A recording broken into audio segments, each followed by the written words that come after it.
Perkenalkan, nama saya Repa Angelika Turnip, NPM D1A023012.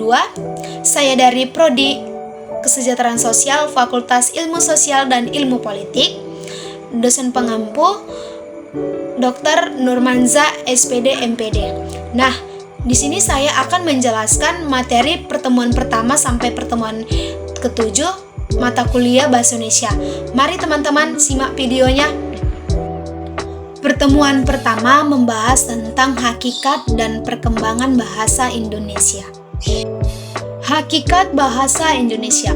Bahasa Indonesia merupakan bahasa resmi dan bahasa persatuan bangsa Indonesia. Kedudukan dan fungsi bahasa Indonesia. 1. Kedudukan bahasa Indonesia sebagai bahasa nasional memiliki fungsi. Yang pertama, lambang kebanggaan kebangsaan. Yang kedua, lambang identitas nasional. Ketiga, alat penghubung antar daerah, warga, dan budaya.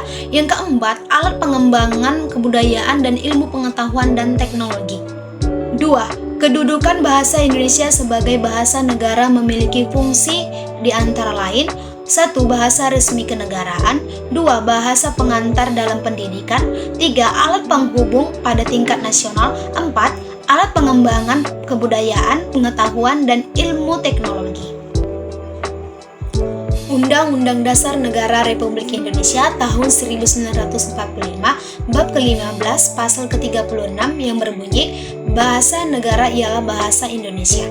Dan Undang-Undang Republik Indonesia Nomor 24 tahun 2009 tentang bendera, bahasa, dan lambang negara serta lagu kebangsaan. Perkembangan bahasa Indonesia. A. Sebelum Indonesia merdeka. Yang pertama, pada abad ke-7 Masehi, bahasa Melayu atau bahasa Melayu kuno dipakai sebagai bahasa kenegaraan Kerajaan Sriwijaya. Yang kedua, tahun 901 telah dilakukan penyempurnaan eja dalam berbagai nama dan bentuk yang tertuang dalam peraturan ejaan bahasa Melayu atau ejaan Van Ophuijsen dalam huruf Latin. Yang ketiga, 28 Oktober 1928, Kongres Pemuda II Jakarta, pemuda berikrar dalam Sumpah Pemuda. Yang keempat, tahun 1938, Kongres Bahasa Indonesia yang pertama di Solo diselenggarakan agar ejaan bahasa Indonesia lebih banyak diinternasionalkan. B. Sesudah Indonesia merdeka. Yang pertama, Undang-Undang Dasar Negara Republik Indonesia tahun 1945, bab 15, pasal ke-36, bahasa negara ialah bahasa Indonesia. Yang kedua, ejaan Republik atau ejaan Suwandi 19 Maret 1947 terdapat ciri ejaan Republik. Yang pertama, pergantian huruf OE menjadi U, bunyi sentak ditulis dengan K, kata ulang boleh ditulis dengan angka 2 dan tidak dibedakan antara penulis di sebagai awal dan di sebagai kata depan. Yang ketiga, tahun 1975 menjadi pusat pembinaan dan pengembangan bahasa, menyusun program pembakuan bahasa Indonesia secara menyeluruh. 4.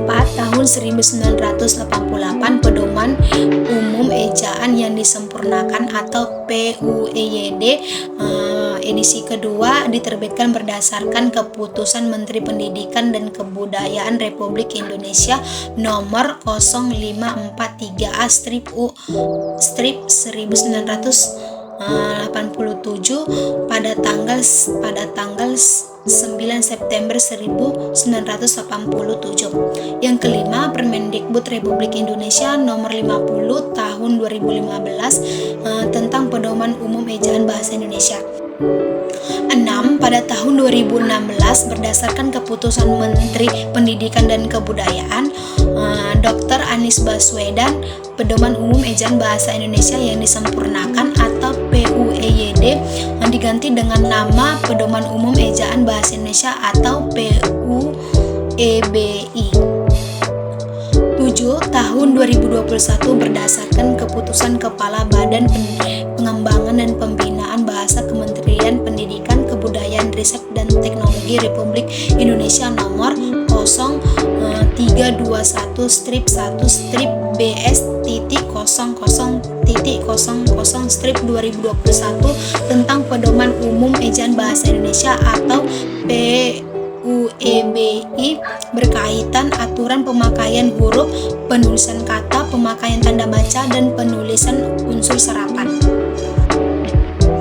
8 tahun 2022 berdasar keputusan Kepala Badan Pengembangan dan Pembinaan Bahasa Kementerian Pendidik, Kebudayaan Riset dan Teknologi Republik Indonesia nomor 0321-BS.00.00/2021 tentang Ejaan Bahasa Indonesia yang disempurnakan atau EYD berkaitan aturan penggunaan huruf, penulisan kata, penggunaan bahasa tanda baca, dan penulisan unsur serapan. Pertemuan kedua membahas sikap berbahasa Indonesia. A. Pengertian sikap bahasa. Sikap bahasa yaitu peristiwa, perasaan atau kejiwaan seseorang terhadap bahasa sendiri atau bahasa orang lain dalam wujud bangga, mengejek, menolak, atau menerima bahasa tertentu. B. Ciri sikap bahasa. Yang pertama, kesetiaan bahasa. Yang kedua, kebanggaan bahasa. Yang ketiga, kesadaran adanya norma bahasa. C. Komponen sikap bahasa. Yang pertama, komponen kognitif berhubungan dengan pengetahuan mengenai alam sekitar dan gagasan. Yang kedua, komponen afektif yang berhubungan dengan penilaian suka atau tidak suka. Yang ketiga, komponen konatif menyangkut perilaku atau perbuatan. D. Jenis sikap bahasa. Yang pertama, sikap kebahasaan seperti menggunakan EYD, kata baku, kalimat efektif, dan aturan paragraf bahasa Indonesia. Yang kedua, sikap non-kebahasaan seperti sikap politik, sikap sosial, sikap estetis, dan sikap keagamaan. E. Sikap terhadap bahasa Indonesia. 1. Sikap positif seperti selalu berhati-hati dalam menggunakan bahasa Indonesia. Yang kedua, sikap negatif seperti bangga memperlihatkan kemahirannya berbahasa Inggris sementara dalam bahasa Indonesia masih kurang. Pertemuan ketiga membahas tentang teks dalam kehidupan akademik untuk penanaman nilai dan hakikat bahasa Indonesia sebagai pengala ilmu pengetahuan. Yang pertama, bentuk tulisan secara umum. A. Prosa. Prosa terbagi menjadi dua, yaitu 1. Prosa fiksi yang berupa novel, cerpen, dongeng, legenda, fabel, mitos, dan lainnya. 2. Hasil dari proses penelitian dapat berupa laporan hasil penelitian D1 sampai D3, skripsi, tesis, disertasi, artikel jurnal, makalah hasil penelitian, buku referensi, monograf. B. Puisi terdapat menjadi dua. Yang pertama, puisi lama berupa mantra, pantun, karmina, seloka, gurindam, syair, dan talibur. Yang kedua, puisi baru dapat berupa balada, himne, ode, epigram, romansa, elegi, dan satir. C. Drama dapat berupa tragedi, komedi, opera, melodrama, farce, tablo, dan sendetrari. Yang kedua, tulisan akademik. A. Pengertian tulisan akademik yaitu jenis tulisan yang mengaji suatu permasalahan yang dilakukan melalui proses penelitian atau proses kajian pustaka dengan menggunakan bahasa baku dan metode ilmiah atau saintifik yang dapat diterima dan digunakan dalam lingkungan akademik. B. Bentuk tulisan ilmiah. Yang pertama, A. Hasil kajian pustaka yang dapat berupa makalah, artikel ilmiah populer, berita, biografi, buku teks, buku azar, modul, buku panduan praktikum, dan sebagainya. 2. Hasil dari proses penelitian dapat berupa laporan hasil penelitian D1 sampai D3, skripsi, tesis, disertasi, artikel jurnal, makalah hasil penelitian, buku referensi, monograf. C. Sistematika tulisan ilmiah. Yang pertama, hasil kajian pustaka dapat berupa halaman judul, abstrak, kata pengantar, daftar isi, pendahuluan, landasan teori, metode penulisan, pembahasan, simpulan dan saran, daftar pustaka.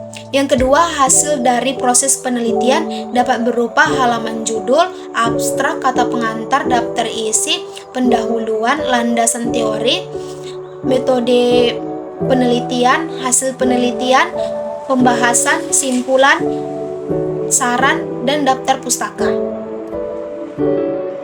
Pertemuan keempat membahas tentang menjelajahi dunia pustaka dari berbagai sumber referensi digital. Beberapa sumber dunia pustaka dari berbagai sumber digital ini dapat berupa Closed, PDF Drive, Mendeley, Taylor and Francis Online, Library Genesis, dan Google Trends. Pertemuan kelima membahas tentang presentasi ilmiah. 1. Hakikat presentasi ilmiah. Presentasi ilmiah merupakan keterampilan berbicara atau komunikasi secara lisan di depan umum untuk menyampaikan gagasan atau pendapat dari hasil temuan penelitian, pemikiran kritis atau informasi dalam dunia akademik dan pendidikan untuk mengubah perilaku individu lain. 2. Komponen presentasi ilmiah. Yang pertama, komunikator, orang yang memberi pesan. 2. Media yang digunakan seperti slide, bahan, tayangan, poster. Ketiga, audien, orang yang menerima pesan. Yang ketiga, alur presentasi ada 3. Yang pertama, pembukaan. Pembukaan haruslah yang menarik. Ini menjadi kesan pertama bagi audiens untuk melanjutkan menyimak atau tidak. Jelaskan dengan baik gambaran topik dan tujuan presentasi. Yang kedua, isi. Sampaikan ide atau konten yang menarik dari hasil penelitian, mulai dari pendahuluan atau latar belakang, pemahaman akan permasalahan, metode penelitian, analisis atau penyelesaian. Ketiga, penutup. Tahapan akhir adalah penutup yang baik berisi kesimpulan dan pernyataan penutup. Pertemuan 6 dan 7 membahas tentang mendesain proposal kegiatan. Hakikat proposal kegiatan. Proposal kegiatan yaitu rencana kegiatan yang dituliskan dalam bentuk rancangan kerja yang akan dilaksanakan dalam bentuk kegiatan membuat produk atau jasa yang akan diajukan kepada pihak tertentu untuk memperoleh pembiayaan terhadap kegiatan yang akan direncanakan. Sistematika proposal kegiatan. Yang pertama, judul, ada kebaharuan, maksimal 15 kata atau frase, tidak boleh akronim atau singkatan yang tidak baku. Yang kedua, daftar isi, berikan halaman subbab sesuai isi proposal. 3. Bab 1 pendahuluan, ungkapan potensi dan peluang pasar atau berdasarkan hasil survei pasar terkait ide produk yang akan dipasarkan. Yang keempat, bab 2 gambaran umum rencana usaha. Uraikan kondisi umum lingkungan yang menunjukkan potensi sumber daya dan peluang pasar termasuk analisis ekonomi usaha yang direncanakan. 5. Bab 3 metode pelaksanaan. Uraikan teknik atau cara membuat produk komoditas usaha, mengemas dan memasarkan sekaligus tahapan pekerjaan dalam pencapaian tujuan program. Yang keenam, bab 4 biaya dan jadwal kegiatan. Tuliskan rincian anggaran biaya yang dibutuhkan dan jadwal kegiatan. Yang ketujuh, daftar pustaka. Gunakan format American Physical Station. Nah, demikianlah pembahasan yang dapat saya simpulkan dari pertemuan pertama sampai ke-7. Semoga video ini dapat bermanfaat bagi orang-orang sekitar. Terima kasih. Thank you for watching, guys.